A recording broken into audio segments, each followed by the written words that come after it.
ഹിന്ദു പുരാണങ്ങളിൽ പരാജയപ്പെടുത്തിയ ദേവനേക്കാൾ സ്നേഹിക്കപ്പെടുന്ന അപൂർവം കഥാപാത്രങ്ങളിൽ ഒരാളാണ് മഹാബലി അഥവാ മാവേലി.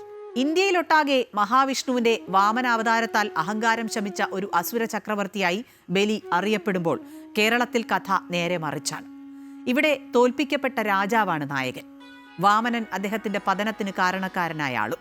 തന്റെ പ്രിയപ്പെട്ട പ്രജകളെ കാണാൻ വർഷത്തിലൊരിക്കൽ പാതാളത്തിൽ നിന്നെത്തുന്ന മഹാബലിയെ വരവേൽക്കാനാണ് കേരളം തങ്ങളുടെ ഏറ്റവും വലിയ ഉത്സവമായ ഓണം ആഘോഷിക്കുന്നത്. മഹാബലിയുടെ കഥ ഒറ്റയടിക്ക് രൂപപ്പെട്ട ഒന്നല്ല. 3 ഘട്ടങ്ങളിലായാണ് ഈ കഥ ഇന്നത്തെ രീതിയിൽ വളർന്നത്.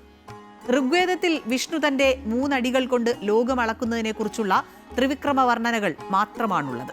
വാമനനോ മഹാബലിയോ ഇവിടെ പരാമർശിക്കപ്പെട്ടിട്ടില്ല. ശതപഥ ബ്രാഹ്മണത്തിൽ വിഷ്ണു വാമനാവതാരം ധരിച്ചെന്നും അസുരന്മാരിൽ നിന്ന് ഭൂമി തിരിച്ചു പിടിച്ചെന്നുമുള്ള കഥ കൂട്ടിച്ചേർക്കപ്പെടുന്നു.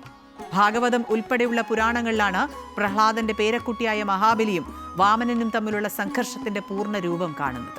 ഹിന്ദു പുരാണങ്ങളിൽ ഏറ്റവും വ്യക്തമായി രേഖപ്പെടുത്തപ്പെട്ട വംശാവലികളിലൊന്നാണ് മഹാബലിയുടേത്.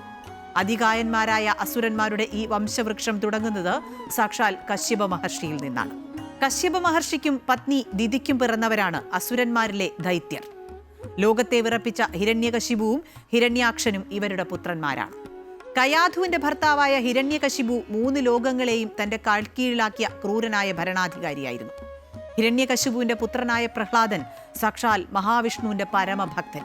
പ്രഹ്ലാദന് പത്നി ധൃതിയിലുണ്ടായ പുത്രനായ വിരോചനായിരുന്നു ആ സിംഹാസനത്തിലെ അടുത്ത പിൻഗാമി.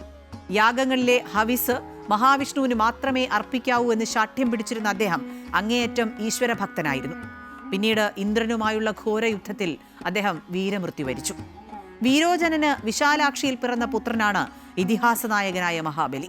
പ്രഹ്ലാദന്റെ പൗത്രനും കശ്യപന്റെ പ്രപൗത്രനുമായ അദ്ദേഹത്തിന് അസുരവംശത്തിന്റെ അപ്രതിരോധ്യമായ ബാഹുബലവും കുലത്തിൽ വേരൂന്നിയ അസാധാരണമായ വിഷ്ണുഭക്തിയും ഒരുപോലെ പൈതൃകമായി ലഭിച്ചു. ഹിമവാന്റെ പുത്രിയായ വിന്ധ്യാവലിയെയാണ് മഹാബലി വേളി കഴിച്ചത്. മൂത്തപുത്രനായ ബാണാസുരൻ കടുത്ത ശിവഭക്തനും ശോണിതപുരത്തിന്റെ കരുത്തനായ രാജാവുമായി തീർന്നു. ഹിന്ദു പ്രപഞ്ചശാസ്ത്രപ്രകാരം ഭൂമിക്ക് താഴെ 7 അധോലോകങ്ങളുണ്ട്. അതലം, വിതലം, സുതലം, തലോതലം, മഹാതലം, രസാതലം, പാതാളം. വാമനൻ മഹാബലിയെ ഇതിൽ ഏറ്റവും അവസാനത്തെ ലോകമായ പാതാളത്തിലേക്കല്ല, മറിച്ച് 3ാമത്തെ ലോകമായ സുതലത്തിലേക്കാണ് അയച്ചത്. ഭാഗവത പുരാണത്തിൽ സുതലത്തെക്കുറിച്ച് അതിമനോഹരമായ വർണ്ണനകളുണ്ട്. ദേവശില്പിയായ സാക്ഷാൽ വിശ്വകർമാവാണ് സുതലം നിർമ്മിച്ചത്. സ്വർഗത്തേക്കാൾ മനോഹരവും സമ്പന്നവുമാണ് ഈ ലോകം. ഇവിടെ സൂര്യപ്രകാശത്തിന്റെ ആവശ്യമില്ല.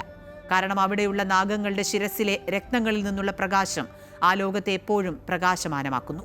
മഹാബലിയുടെ നിസ്വാർത്ഥമായ ഭക്തിയിൽ സംപ്രീതനായ മഹാവിഷ്ണു അദ്ദേഹത്തിന് ഒരു വരം നൽകി. സുതലത്തിലെ മഹാബലിയുടെ കൊട്ടാരത്തിന്റെ കവാടത്തിൽ തന്റെ ഭക്തന് യാതൊരാപത്തും വരാതിരിക്കാൻ ഗദാധാരിയായ മഹാവിഷ്ണു തന്നെയാണ് കാവൽക്കാരനായി നിൽക്കുന്നത്.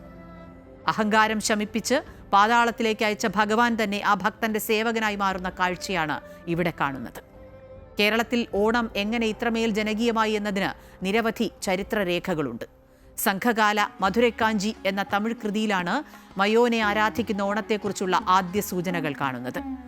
AD 861 സ്ഥാണു രവിവർമ്മയുടെ തിരുവാറ്റുവായ് ചേപ്പടിൽ ഓണത്തെക്കുറിച്ചുള്ള ആദ്യത്തെ വ്യക്തമായ പ്രാദേശിക രേഖയുണ്ട്. മാവേലി നാടുവാണിയിടും കാലം എന്ന് തുടങ്ങുന്ന പാട്ടുകൾ ജാതിമതഭേദമന്യേ മനുഷ്യരെല്ലാവരും തുല്യരായിരുന്ന ഒരു സുവർണകാലത്തെ ഓർമ്മിപ്പിക്കുന്നുണ്ട്. തൃക്കാക്കര ക്ഷേത്രവും വടക്കൻ മലബാറിലെ ഓണപ്പട്ടൻ എന്ന തെയ്യവും ഈ വിശ്വാസത്തിന്റെ നേർക്കാഴ്ചകളാണ്. ഇന്ന് മഹാബലി വെറുമൊരു മിത്ത് മാത്രമല്ല, പല രാഷ്ട്രീയ സാമൂഹിക ആശയങ്ങളുടെയും സജീവ പ്രതീകം കൂടിയാണ്. 1873 ജ്യോതിറാവു ഫൂലെ തന്റെ ഗുലാംഗിരി എന്ന പുസ്തകത്തിലൂടെ മഹാബലിയെ അടിച്ചമർത്തപ്പെട്ടവരുടെ പ്രതീകമായി ഉയർത്തിക്കാട്ടി. ഫൂലെയുടെ ഈ ആശയങ്ങൾ കേവലം അദ്ദേഹത്തിന്റെ ഭാവനയായിരുന്നില്ല.